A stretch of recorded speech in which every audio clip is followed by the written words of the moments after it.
We have some breaking inputs coming in as well, Saket. As far as the Congress is concerned, Congress has fired the vote cutter jibe at Mr. Owaisi. Let's listen to what Pramod Tiwari said. तो असदुद्दीन ओवैसी की तरफ से जिस तरह से कदम उठाए गए हैं, बिहार में 11 कैंडिडेट्स जो है फील्ड करने की तैयारी में है AIMIM। क्या आपको लगता है कि इससे इंडिया अलायंस की परफॉर्मेंस पे भी कहीं ना कहीं कुछ असर पड़ेगा? कोई असर नहीं पड़ेगा।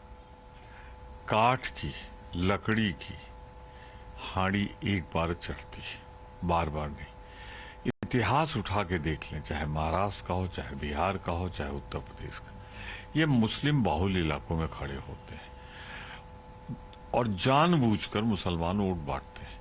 तो मुसलमान और उसके अलावा कोई दूसरा इनके झांसे में नहीं आता, वो अब झांसे में आने वाला नहीं है। ये साफ साफ दिखने लगा है कि जाने या अनजाने ये भाजपा के एजेंट के तौर पर काम करते हैं और वोट बांटते हैं।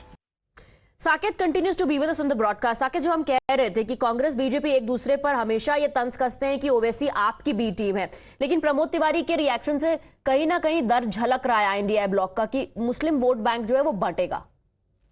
देखिए, बिल्कुल इसका प्रभाव तो पड़ेगा, क्योंकि आप समझिए कि सीमांचल, जो बिहार का सीमांचल का जिला है, 4 जिले हैं खास करके, किशनगंज, अररिया, कटिहार और पूर्णिया, ये चारों जिले जो हैं और चारों लोकसभा सीट, इस पर मुस्लिम वोटर्स की संख्या काफी ज्यादा है। किशनगंज में तो बहुत ज्यादा है, लगभग 70% आबादी मुस्लिम वोटरों की है। और यही वजह है कि 2019 में जब यहाँ पर चुनाव हुआ था तो लोकसभा के चुनाव में एनडीए को 39 सीटें मिली थी और 1 सीट एनडीए हारी थी। साकेत, आप हमारे साथ बने रहिए। We are also joined by Guru Prakash of the Bharatiya Janata party. Mister Guru Prakash, Pramod Tiwari says Owaisi works on orders and directions of the Bharatiya Janata party, इसीलिए 11 उम्मीदवार और सीमांचल को लेकर डर है। How do you respond to that? So see, this is not the first time that Mr. Owaisi or his party is contesting in Bihar.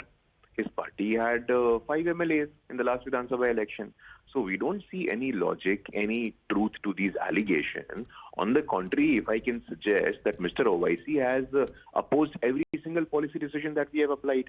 You speak of Article 370, you speak of Ram Mandir, you speak of the recent CAA as well. So there is absolutely no question of understanding. We must ask this question to the Congress leadership. Chor ki daadi mein tinka. On the contrary, Mr. Owaisi always finds himself comfortable in the company of Congress leadership or the Rashtriya Janata Dal leadership. But let me make this very clear. We live in a democracy. We are the world's largest democracy. Any political party, any individual, they're free to contest. Nothing in the constitution bars them. Whatever comes our way, we'll see to it. But to make such allegation, it's completely baseless, completely illogical, and has no connection with truth, Swati.